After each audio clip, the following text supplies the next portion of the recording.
Well, welcome everybody. It's great to see you all here. So if you're here, there's probably a really good chance that you'll soon be writing your thesis.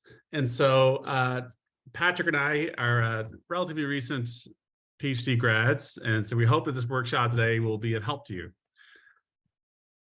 So first of all, I just want to talk about what this workshop is not. So it is not going to be an overview of the microbiology and immunology department thesis requirements. So I'm not sure if any of you are not from MIM or not. Sorry, I'm going to be accepting people as they try to get in, to admit them in. But if you're not from the MIM department, that's okay, because this is going to be a pretty general thesis writing discussion. However, there are great resources specifically for this department, which are on at these links here. And so from Dr. Sylvie Fournier. And so they give more of an outline of like what specific formatting is needed for this department for master's and PhD theses. So in this workshop, I'm going to go over first how to get started and stay motivated with thesis writing, how to really improve your scientific writing with a real focus on clarity in writing. And then maybe what will be most practically useful for you all is just showing you how to format a thesis in Microsoft Word.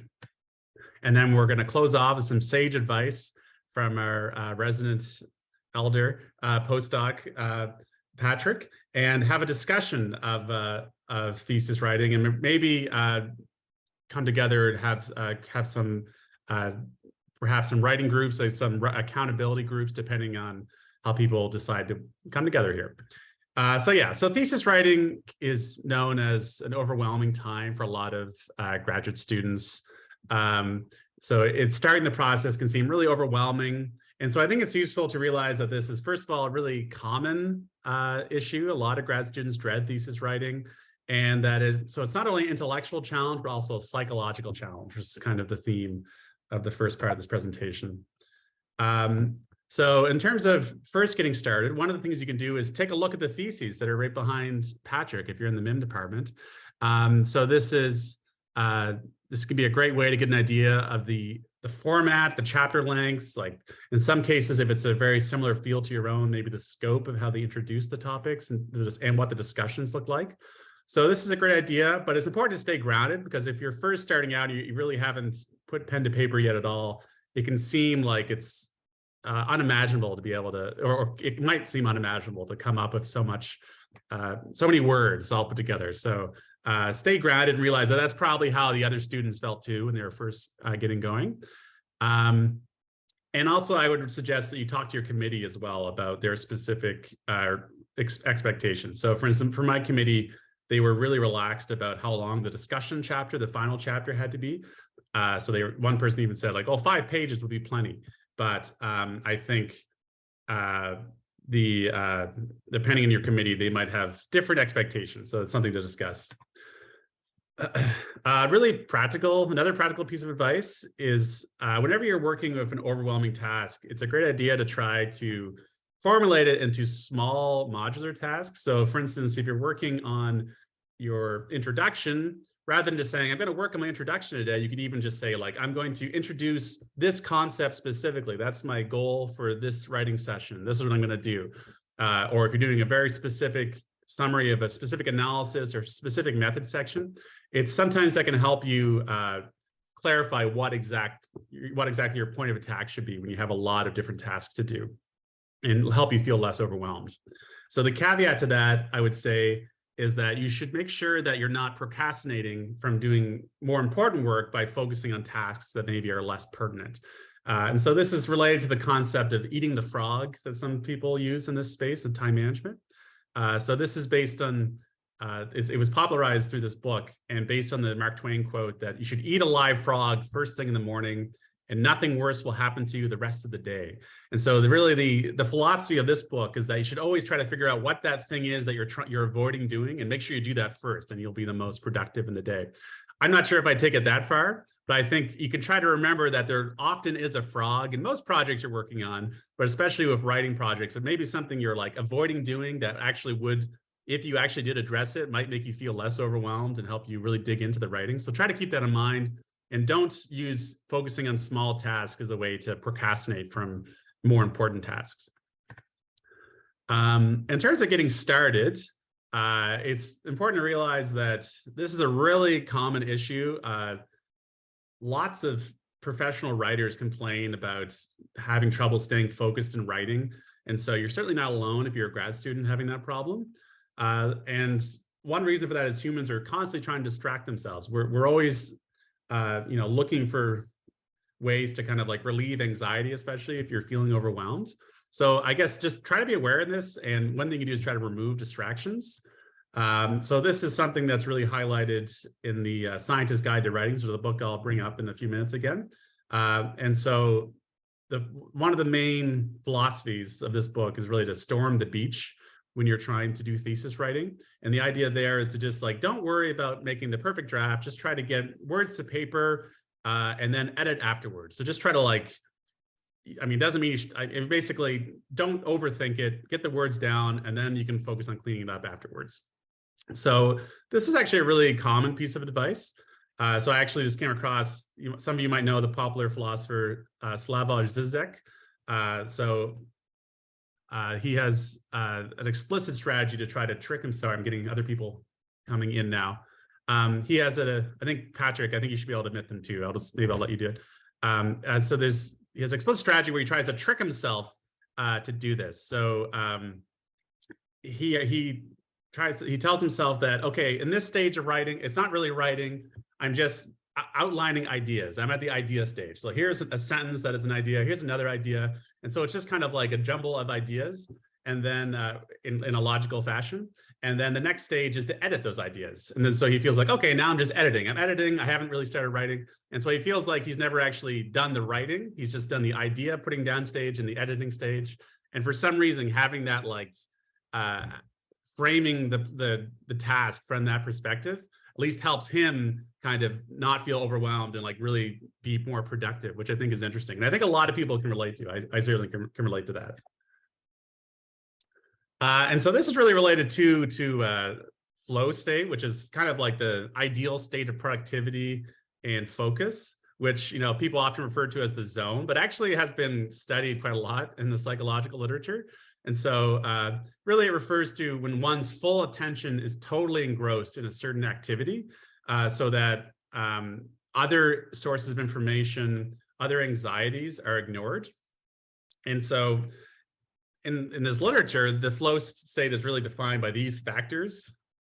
So intense and focused concentration on the present moment, merging of action and awareness, loss of reflective self-consciousness, sense of personal control over activity, distortion of temporal experience, and experience of activity is intrinsically rewarding. So I think it's kind of interesting because I think we're all aware of being like, oh, wow, I was so focused this afternoon. I wish I could work like this all the time, but suddenly I was just like really immersed in the task. And often it happens when like you have a deadline. You might be like, oh my God, I procrastinate so much. And then the night before it's due, suddenly I can work so well. Why can't I always work like this? And so I imagine probably all of you can relate to that. I certainly can. And so I think it's kind of interesting to see like these are the factors to have really productive work. This is what you want to be feeling. And so the big question is, how do we actually get to this state? It'd be so useful. So there has been some discussion on that. So Owen Schaefer is someone who actually worked with the academic who published the book I was just referring to. And he suggested that these are the conditions to get into flow that you need to reach. High perceived challenges, high perceived skills, knowing what to do, knowing how to do it, knowing how well you're doing, and knowing where to go if relevant. And then lastly, freedom from distractions, like I mentioned. So obviously, these are pretty vague recommendations, but I think if you're trying to come up with like a workstation, a work setup for thesis writing, or just work in general, you could, and also what types of modular tasks to come up with. Ideally, you could try to think about how these conditions fit into how you're framing those tasks in the environment you're creating. So most obviously, you want to be in a distraction-free environment. And that also could include things like blocking social media and maybe getting rid of other distractions that might be going on in your life, and just so you can really just focus on your work.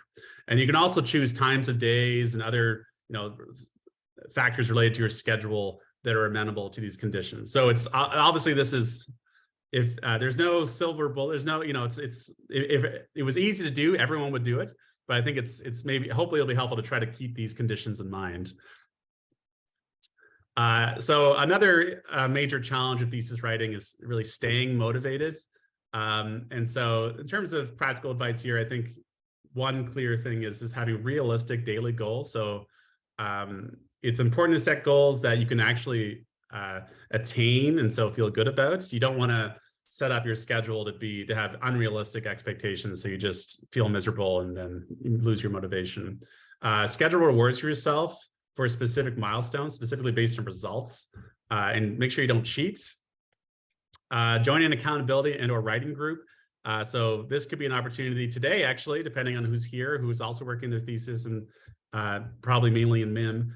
This could be a great opportunity to sort of plan to meet up, or at least to chat about how well you've reached your writing goals to help you stay on course. And what I found really useful when I was working on my thesis was trying to like remember why I found it interesting in the first place. So I think often what happens in grad school is if you work on something for so long, sometimes you lose some of the enthusiasm you might have originally had. So just try to remember how enthusiastic you might have been when you first started. And from someone who is reading about this material for the first time, why should they be interested? Like try to remember some of the reasons that really, some of the factors that really pulled you in when you were first getting into this field, and try to communicate those. In terms of what writing goals to set, well, first of all, I would say these could be relatively small goals, especially if you allow yourself a lot of time. And it's really never too early to start in a project, to start writing when you're working on a project, whether it's, people often say this for scientific manuscripts. I think obviously, if the results are subject to change, you probably don't want to make it like perfect the writing, but at least having the structure of a paper and like the logical flow can be really useful for actually figuring out what you might be missing. That's what often said. So it's really never too early, at least for certain sections, to start writing. So exactly, yeah. So you might be knowing what additional research, or even like what other, maybe there's aspects of your literature review you might be missing out on. So some writing can help you with the thinking process of actually identifying that. So minimal time commitments are important, but like I mentioned, you should really focus on result-based goals. And so really set a number of pages or words per day that is really attainable.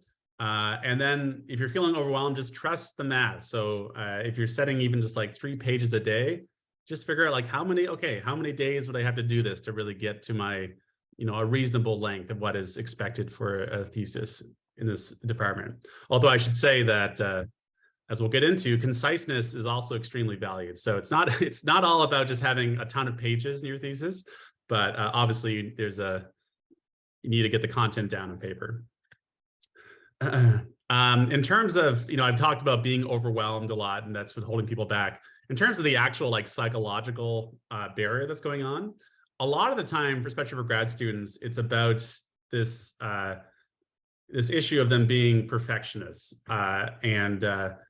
so feeling that they always need to be perfect. And so actually, there's a discussion, an interesting University Affairs article in 2007 that really highlights that there's an entanglement of self-esteem and academic performance for a lot of grad students. And so because a lot of grad students fear failing so much or being identified as an imposter, sometimes the fear of failure actually stops them from really applying themselves and trying as hard as they really are capable. And so I think a lot of people can relate to that. And so that trap can actually hold people up and cause them to procrastinate, which I imagine, unfortunately, some of you can relate to, because it is unfortunately really common.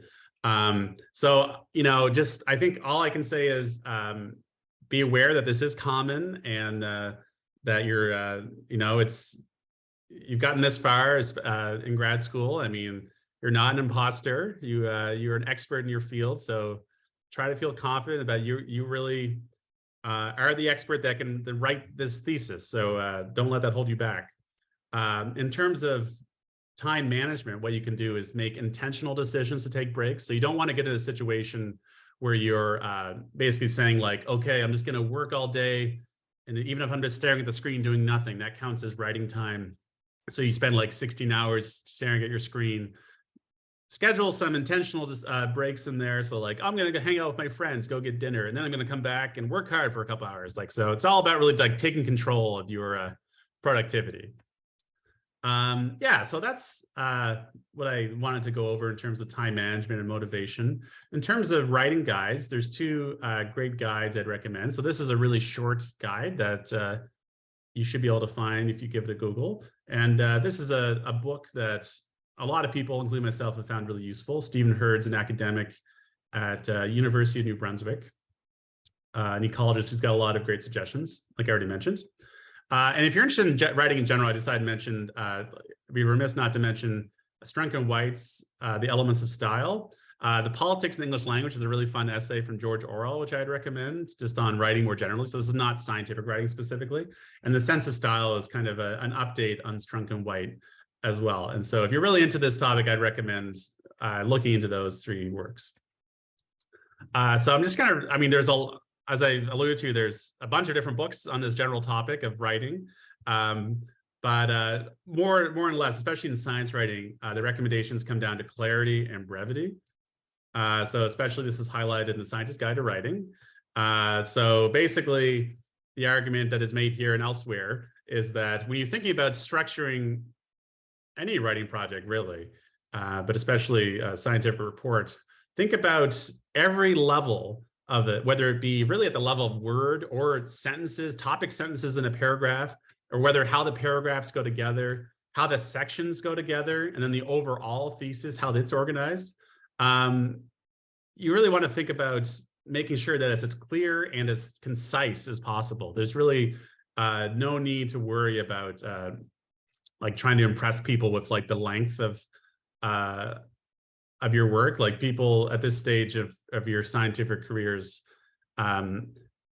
it's really just about expressing the important information in a concise and clear way. So that's really the key thing you should be focusing on. I mean, this is kind of maybe some of you won't like to think about this, but it's true in science that your readers, if you're writing an article, are likely skimming your work a lot of the time. So professors hopefully are not skimming your thesis, but in general, what you should try to keep in mind, especially if you're trying to organize your writing in a clear and concise way, you can think about it that skim readers will look at the first sentence of a paragraph especially, and they will often look at the last sentence as well. So, I mean, hopefully you like to envision that your readers are looking at everything really carefully. They're probably not, unfortunately. And so that's something that you can keep in mind. And hopefully that'll be an extra motivation for trying to keep your writing really well organized. Another really common piece of advice when you're thinking about your paper structure, so this could be a chapter, for instance, is to really think of it as a upside down triangle here, where you have a really broad introduction of a topic, and then you get into more specificity as you move along. And again, you could really think of this organization structure in terms of how sentences in a paragraph are moved together too. So really try to think about like the logical flow of the sentences, maybe introducing a concept in one sentence and then getting into more detail in the sentence, the next one. And then the same idea of the paragraphs in your section as well, getting more specific, particularly when you're talking about introductory work. Another classic suggestion is to really try to keep your not only your sentences concise, but also the words you use. Don't use needlessly complicated words. So classic examples are utilize, leverage, and use. So some might argue that leverage and utilize do have subtly different meanings, but generally when people use these terms, they're really just meaning use. So if that's the case for you, just say use, because it's just basically just make your text easier to parse. And yeah, at this stage in our careers, it's there's no real you don't get points for using longer words when they're unnecessary. And then the last piece of writing advice I just wanted to highlight really quickly for those of you that are not familiar is the distinction between active and passive voice. So this is a really classic criticism that you might have heard in, like, when writing lab reports or something. But active voice refers to when the subject performs the action. So if you're saying like, we, the subject, selected 5 colonies from each plate, whereas the passive voice is sometimes talked about like zombies doing stuff. So a subject is receiving the action. It's not really clear who's doing it. So 5 colonies were selected from each plate, and often you would just end the sentence there, but it's implied that it's by our team.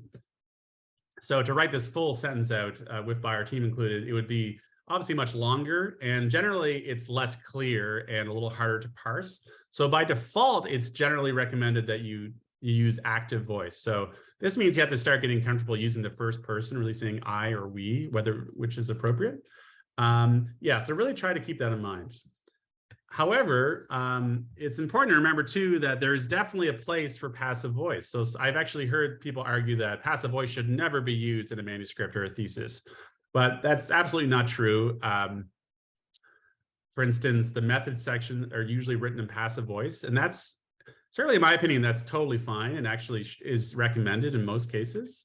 So the reason why I'd want to write the methods section in passive voice is that it can be really repetitive to constantly be saying, I then did this, and then I did this following that, and then I did that, like rather than just saying this was done, this was done, this was done, which is just, in that case, actually more concise. And if it's really clear who the implied subject is, i.e. that it's your research team, the authors of the paper, then, or of your thesis chapter, then it's really not a problem in the method section.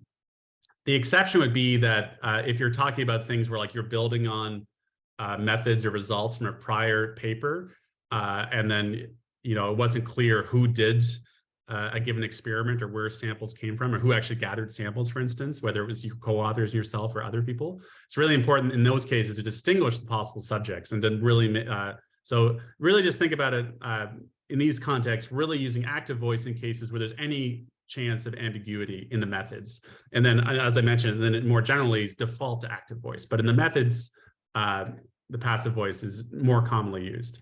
It's also sometimes used when describing specific results where the implied subject is unknown or maybe considered unimportant.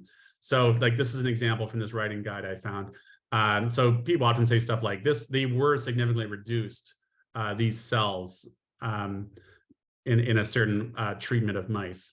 And so in this case, it's not really clear who or what's reducing the cell content, but that's actually not important in this case. It's an observation that they were reduced, even if the exact action of reduction isn't clear. And so in this case, it's a good example of like passive voice actually just being the preferred choice here. So those are the main writing tips I had. I really wanted to highlight some other practical suggestions. So I hope for your own sanity that you've already been using reference managers and working on projects. But if not, especially when you're writing a thesis, which could have hundreds of citations, it's really important that you start using one. So I personally use Zotero, which is open source and works with Google Docs and Word, and in my experience, really well. So it's it's a reference manager, although you can open up articles in it as well, depending on the licensing.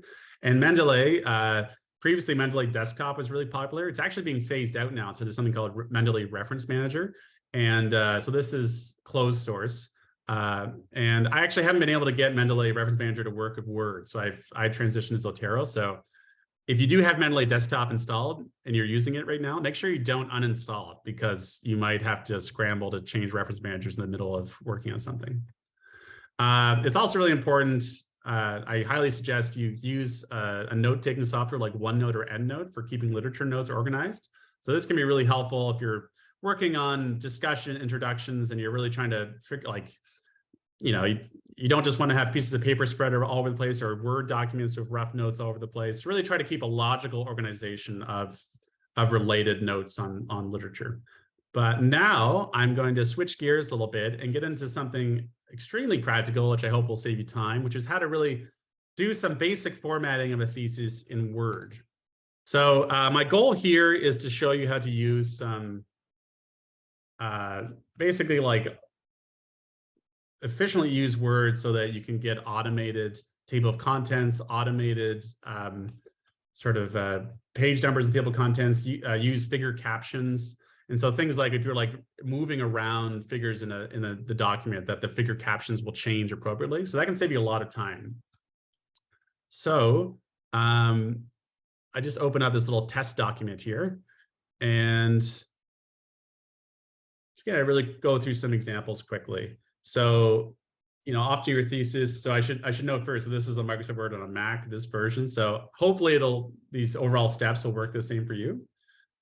And so this is my beautiful thesis. You can see I've got two chapters, introduction, some subsections, some nice figures, really, really interesting results. And my reference chapter here. And then this is my main results chapter. So yeah, so one thing you can do is you can insert a table of contents. So if you go to references, table of contents, you have all these options here. And depending on your specific thesis requirements, you might have to modify it a little bit. But generally, you can hopefully use one of the defaults. And then so suddenly we have this new macro here that shows up. So something, it says no table of contents entries found. So what's going on there? Well, we'll get to that in a second. So basically our goal is to be able to fill this table of contents up automatically based on what the headers are here. So we get the page numbers and everything. So usually you need a table of figures and a list of figures as well. So you can do that by going to references, insert table of figures. So for the table, you choose the table type, and then the same idea for the figures.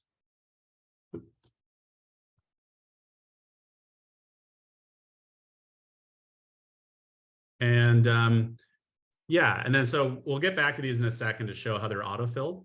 But before that, I also just wanted to show you a really key capability, which is related to being able to fill these in, is understanding styles in Word. So if you go to Home and then the Styles pane, you may not have done this before, but you can see that there's all these default styles. So if you wanted to change the normal font file format throughout, we could go there, say Modify, Times New Roman, size 12. And then if we wanted to change the paragraph, we could go here, say 1.5. And so, yeah, but you can see that this changed the default text throughout the entire document. So rather than having to select it all, and then when you add new text, it just automatically will be that style. So that can be useful to do. And then the main reason I wanted to show you this was we can change the actual style of the headers to make them fit into this appropriately. And so, this is right now it's just a bold and underlined. You can see it's part of the normal style. But if I click header 1 here, it changes style, and this can be header 2, header 3. So I'm just going to go through and change the headers. So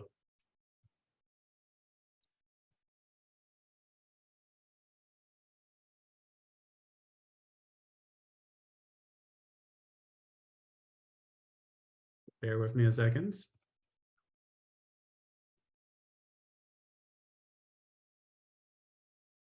And then if we reload the table of contents, so if I right click and say update field, suddenly all the headings show up in the table of contents as if by magic.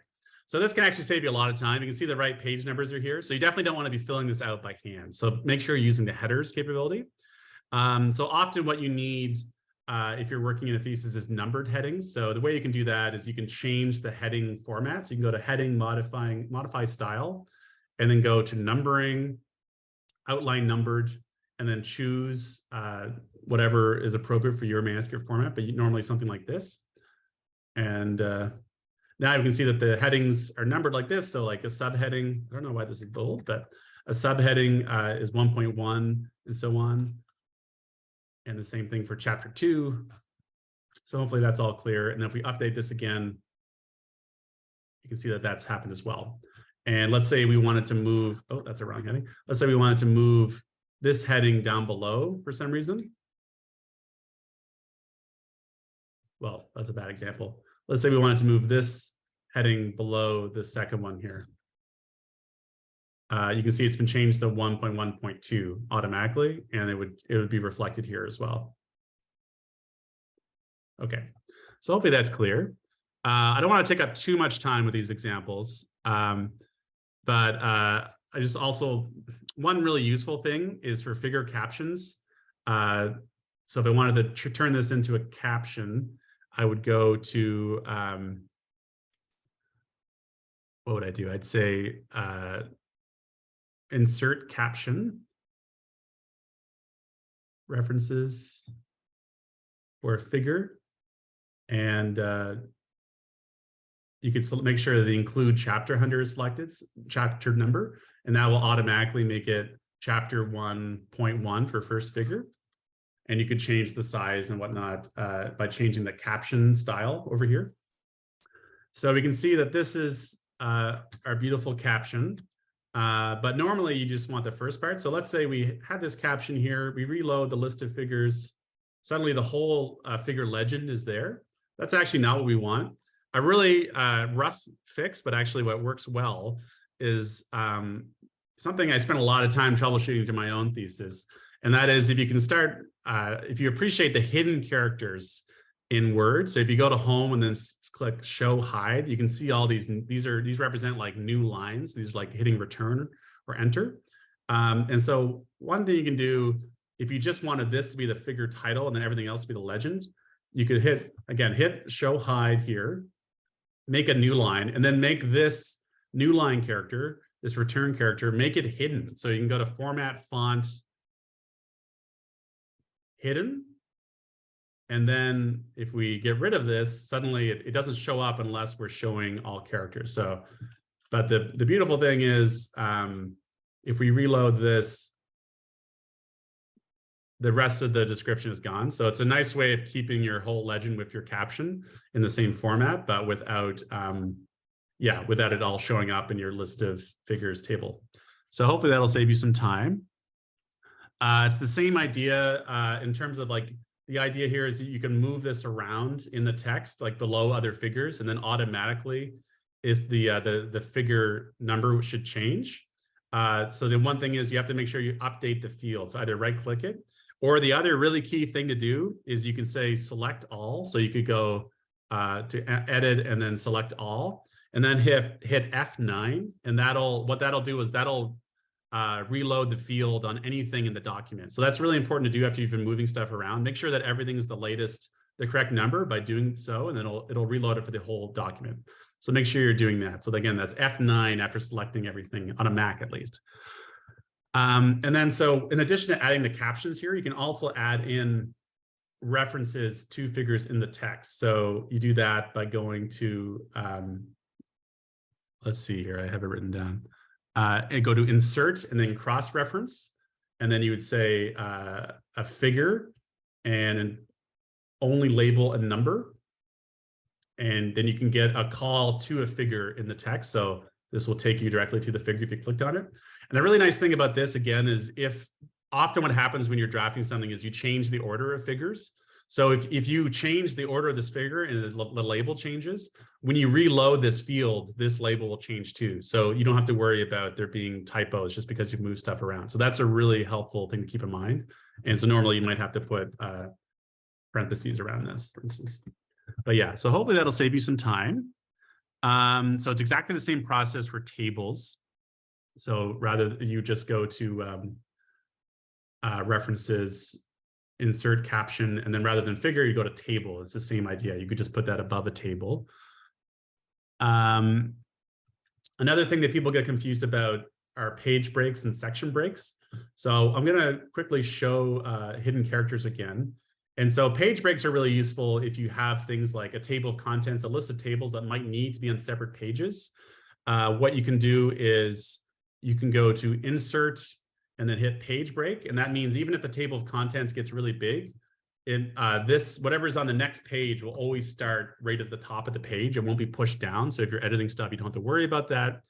The same idea with sections. So let's say we wanted a section between our starting information, like our list of figures and stuff in the intro.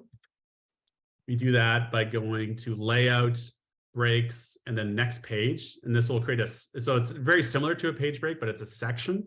And the reason you might want to make a section is because you can give sections different page numbers, actually. So like if you wanted to start with Roman numerals for the first few pages, and you probably want to, I should have selected hide on first page there. And here we might want, so yeah, so here it's starting in Roman numerals in this section, and this section is totally starting over. So you can, again, that was just an example of how you can have different numbers for different sections. Yeah, and then finally, well, one final thing I want to say, I use Otero. So just so you to like show, if someone's not familiar with how to do this, how you add citations. I had the Zotero plugin. So you could just choose a paper to add here. So yeah, this is just an example of why it's so important, basically. So let's say I really wanted to cite this paper.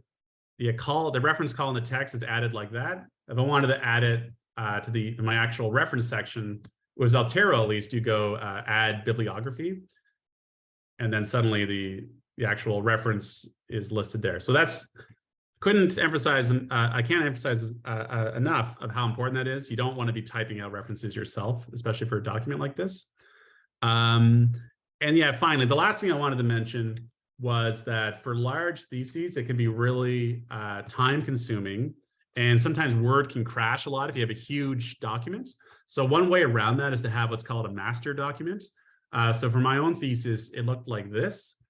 So first of all, all my different sections were in different Word documents. So I had like my appendices, I had my introduction in a totally separate chapter, and then like my references, and then my master document linked to all of these individual sections. So like there's literally just links here that I've added in order to how I want them to appear. And the cool thing is, if it might take some playing around, but you can get all of this, like all this information about the page numbers, about the figures and stuff. It'll figure that out as soon as you load them all in. And you might have to reload the fields, but it will work. And so the nice thing is, so you can, if I go to view, outline, expand subdocuments, might take a second, but suddenly, I can hide these characters.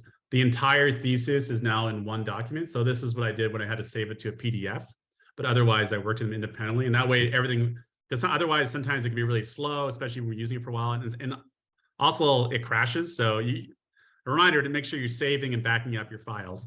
But yeah, so that can be really frustrating. So this is one quick way to get around that.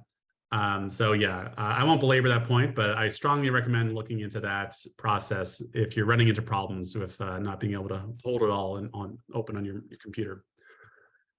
Okay, so with that, I think I'll stop my portion and let Patrick take it away before we get to the discussion.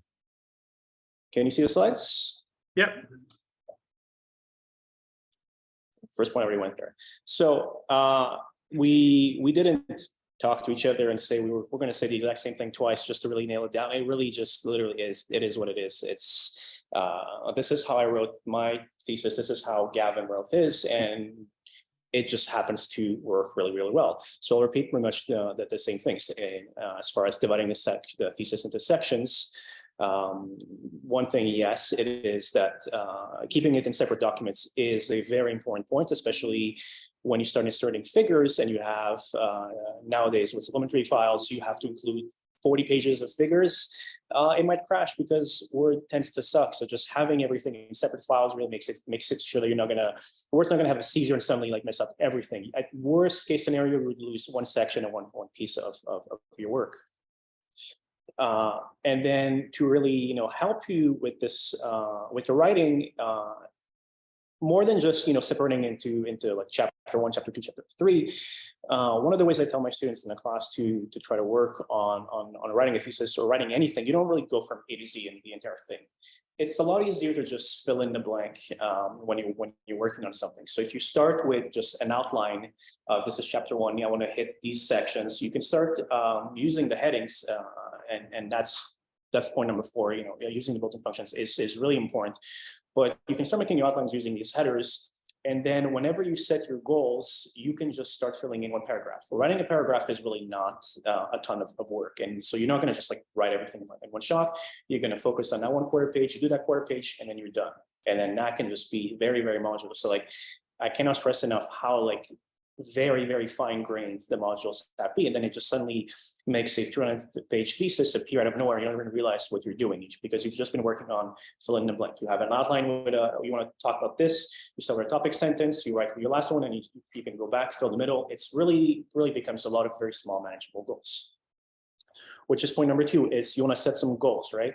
I did roughly 5 to 10 pages per day, and I really wanted to try to stick to it.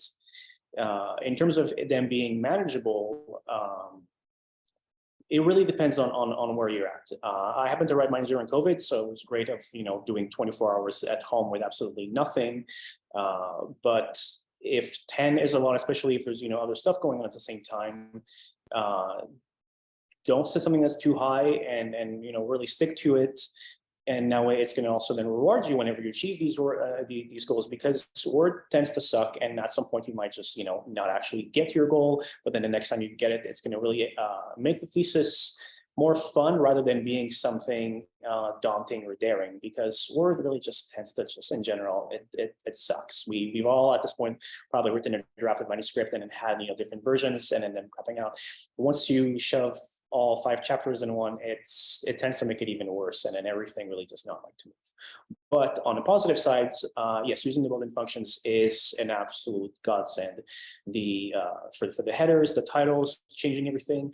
If you talk to your boss and he's like, add this chapter, add this section in your intro, if you're not using these, you're not just going to have to add a number, but then if it's number 2, but then you have 35 subheadings underneath, you're going to need to go and edit every single one of those one by one, and then it's going to be a lot of work to do by hand. But this is actually one of the great places where you can just have Word fill everything in for you. I knew Gavin went a little bit quickly over this, but once you actually start playing around with it, it is worth it. It will take you some time to learn it, but the investment of time to learn these functions is very much offset by how much time it saves you in the long run, especially once it gets to when there's edits. And let's face it, once your PI looks at your thesis, he or she will have comments, and you'll make some edits, and it's going to be a lot easier to just do an edit in 5 seconds compared to half an hour just to do some numbering and then changing pages. For the Word tutorial, I'll put up that recording at least of how to do that, so that could be like a reference. So yeah, I'm assuming you didn't memorize all that, but you can look at the video. But it's extremely useful. And I'm also going to cover, I'm not going to spend too much time on these points because Gavin covered them in detail, but I'm just going to cover a few extra things. In terms of the built-in functions, what's also useful in there is that you can also use the navigation pane on Word. So then all these headers are actually populated, and you can just click on sections to go through. So you don't have to spend time, scrolling through pages until you find where the section you wanted to work on or edit is. You can just directly click on it. And once you export the PDF, there's an option that also says to export the links as navigation links, which means that on the PDF file, people can also then click on your table of contents and go directly to the page where it's at. And that makes going through a large thesis in PDF format a lot more easier. And lastly, there was, so different people like to have their figures in different places. There's either grouping them all the way at the end, one figure page, everything is there, or having them in text for the flow, and because people prefer that. What a nice medium in between is, and is what I prefer than what I did for my thesis. The reason for having everything at the end is because some profs, when they review thesis, like to have just print out the figures and have the figures as a stack, and they can just go through your figures one by one. Whereas if you have your figure in text and there's a giant block of text, and they can't really print out a nice clean separate stack. But some people prefer to have everything in line where it belongs. So what I do is the figure is inserted where it belongs in the thesis flow, but on its own separate page, where the page only has figure and then caption. That way you're not going to have any other text at the bottom. At the top gives you a whole page for what you want. If anyone wants to read it in sequential order, they can see the images where they belong. But if anyone wants to just have a whole stack of separate figure slides, then you can just pull out the relevant. So it's a nice medium, and it should hopefully make your reviewers happy, because then it gives them the option to do whatever they want. In terms of planning, so Gavin is right. There is no too early. Any time investment that you put into, even if it's months in advance, you just start writing with just a basic outline, that will eventually pay off once you have a real sit down session and you get to it. All time invested pays off. Everything is worthwhile. And it was COVID, so I had a lot of more time to write the thesis. But a good point is that you like it doesn't have to be exclusively that I don't think anyone can do an entire 24 8-12 hour days of writing. That's just not manageable. A brain drain is real. No one can manage that and actually produce. You can probably write, but the words aren't going to be the greatest words that out there. So make a section where you're going to be writing, and then you can do some other stuff. But what some PIs might ask you to do is, in between two Western blots, you have an hour and work on your thesis. And that's not going to work. You really do need to have exclusive writing hours. You make a block where you're doing only writing and you're not doing anything else. If you have lab work or something else you want to do it afterwards. The way I did it was 4 or 5 hours of writing. Sometimes I went to only 3, sometimes I went to 6. It was because I always had a page goal that was set. And then once I hit that, then I could start doing something else. That something else, though, ideally, it would be something just brainless, where you can just shut off your brain, rack a million tips. In my case, I renovated a bathroom because I don't need to think to just hammer things into a wall. But your brain is going to be exhausted. Don't try to go do work on something else afterwards. And do plan ahead. Even if you have some papers that are published, you're like, it's easy, I'm just going to manage to shove them into my thesis.